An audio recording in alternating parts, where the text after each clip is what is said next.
Gus McQueen, McQueen Financial Group, and we're in Melbourne and Brisbane.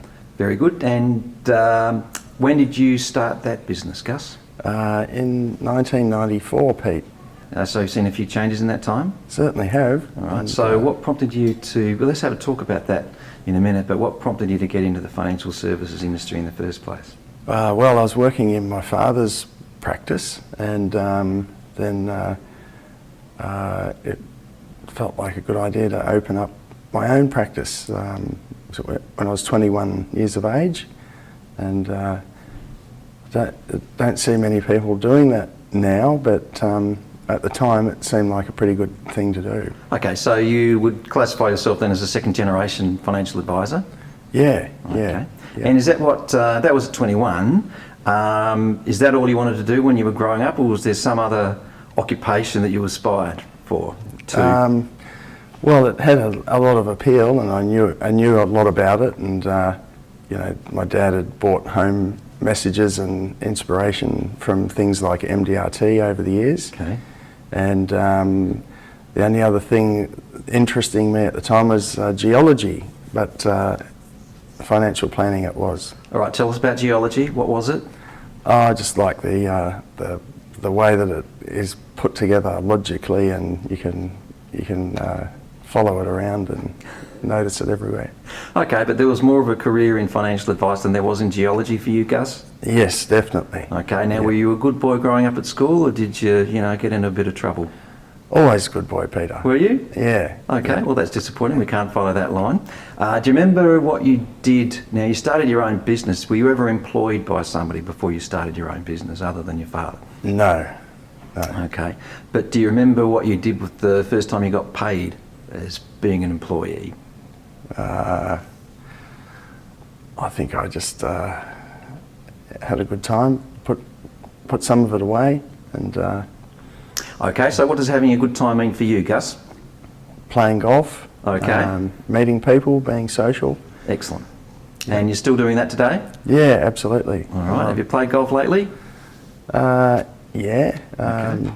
try and get a few games in, and wherever possible, with clients. So it's been a great way for me to meet lots of people by playing golf, doing what you enjoy, and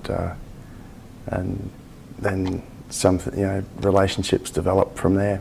All right, so I've been working out in my head, coming back to your initial comment about being in business since 1994.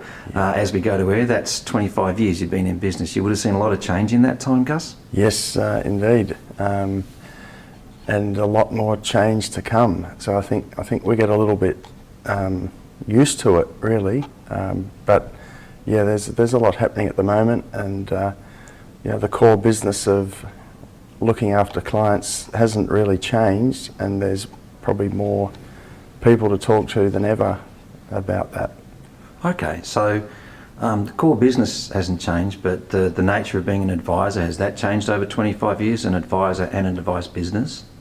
Yeah, indeed. And I've tried to bring more services in-house for the client, for the busy client household, so that they don't have to go to multiple places to get their relationships, like bringing in accounting and bringing in mortgage broking and general insurance, as well as the core financial planning business. And is that a future model, do you think, is going to withstand current and future regulatory reform? Well, you've got multiple businesses to open the door with new clients to, and in an ideal world, most clients use the services of all those offerings. Okay, so when you're not advising your clients and running a business or playing golf, what else are you doing, Gus? Well, spending time with my 3 little girls and Okay. my wife, and and my employees. Very good. How old are your 3 little girls? 8, 5 and 2. Good, I'm glad you could remember that on camera. That's fantastic, congratulations. And they go to school in Melbourne, do they, Gus? Yes. All right, yes. very good. When was the last family holiday you took?